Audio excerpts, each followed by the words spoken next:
We're sharing this story now because it offers a rare glimpse at life inside the federal building before the bombing. But we're sharing it with this warning. These images will be chilling for those of you who knew some of the victims.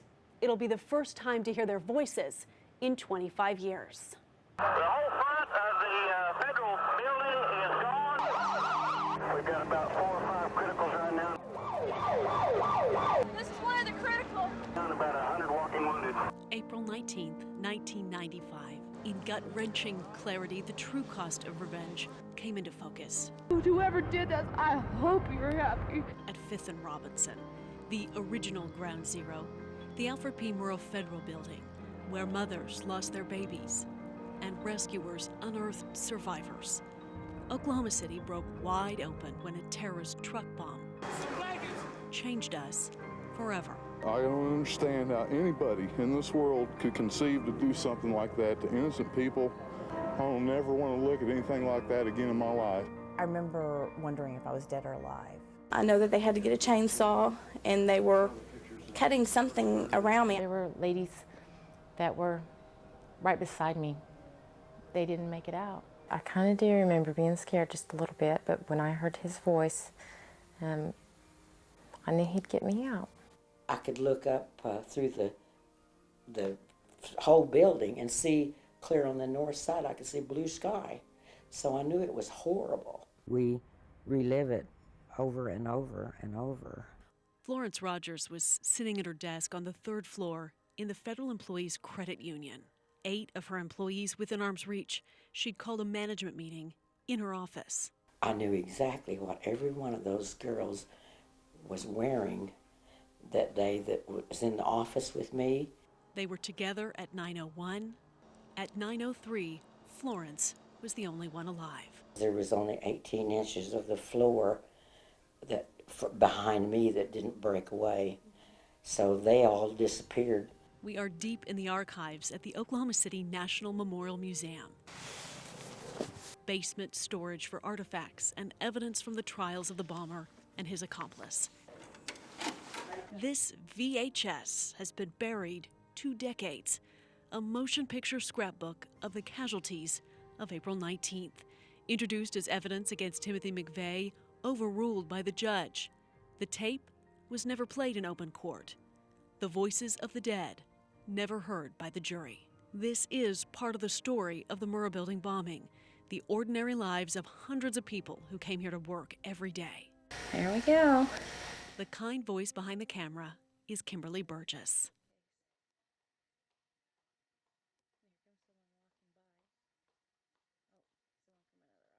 Okay, here's the coffee area. Oh, it's so big. Dun, dun. There's Claudine, one of our collection people. Claudine Ritter was 48 years old. Filming this so my mom can see where I work. Kim's parents lived out of state. This was to be their personal tour of the credit union. This is collections department. I don't think anybody's here though. Oh, Kathy's here. But she probably won't turn around because she doesn't like to be on video. This is the collections department, but I don't think anybody's here. Oh, I'm sorry. Claudine's here. I'm here too, stupid. Kathy Linen was 47. Yeah, there's Jill's office. Accountant Jill Randolph was 27 years old. And here's Raymond's. See, we have a nice view of the courthouse. I'm videotaping my work for my mom. Could you open that for me? If you'll take the thing off. Okay. This is where I work. Too late. Hello. Hi, that's our auditor. I'm currently a neighborhood auditor. I'm here to audit Kim. No, I don't do anything. Yeah, oh, really. wait, that's not true. I'm sure I do when things. she sees it, she'll say, oh. Okay, Mom.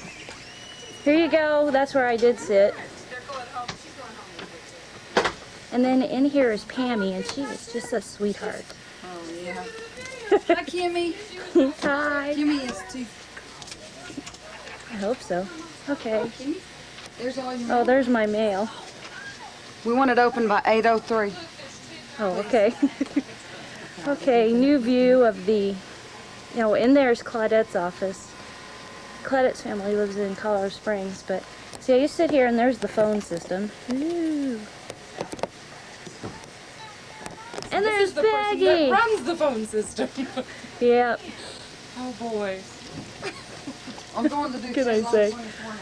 And then just back here is more loan department and stuff. And everyone's wondering why I'm walking around with this video camera. This is Colleen. She's a loan officer. Colleen Housley was 53. Colleen worked with Jamie Genser, Karen Shepard, and Robin Huff, who was 7 months pregnant. There's Claudette. Hi. Vice President Claudette Meek was 43. One of the VPs, Vice President of Lending. And there's Kim Ritchie. She does our mortgages. This is the teller line.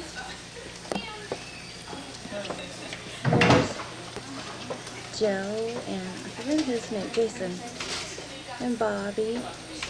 And Frankie's just dying over here. Frankie Merrill had a 2-year-old at home. She died when the teller lobby collapsed, along with Teresa Wharton, Christy Jenkins, and several customers. And there goes Tony, one of our board of directors. Tony Reyes worked at HUD. He died on the 8th floor. He was 55 years old. I'm taping Vicky. Vicky Texter was 37. This is the visa department. We'll just pretend we didn't hear her say that. And there's Patty. And then there's the boardroom, but they've got the things closed, and you can see me.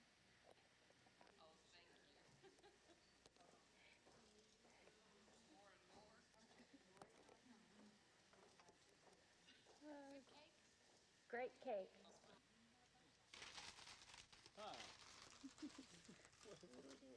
We're videotaping. Hey, Raymond. For what? For my mom and my dad. Oh, hi, Mom and Dad. How are you? You better be nice. Kim's a really nice lady. Yes. Yeah, Her right. husband's a little weird, but he's okay. Okay, now I'm sitting at my desk, and this is what I stare at when I don't have anything to do. Yep. And there's a wall over there, and I just sit here. Oh, I might drink my coffee. And I might read the Chadwick's catalog or eat my cake. Or get on the phone and call whoever I can think of when I'm bored. Or I might just sit here and stare at Colorado. And it's on. Okay. Here I am sitting at my desk working hard, or hardly working is what I like to call it. And here's our guide, Kimberly Burgess. She asked a friend to shoot this clip at her desk for Mom and Dad. So graciously given to me by Val is to cut out these little labels that say name and daytime phone number on them so that they can have a drawing. So, with all my credit union experience over 5 years, this is what I do all day. Yay! That's Ellen. And that's Miss Mary. She's marrying a Air Force man, AWACS.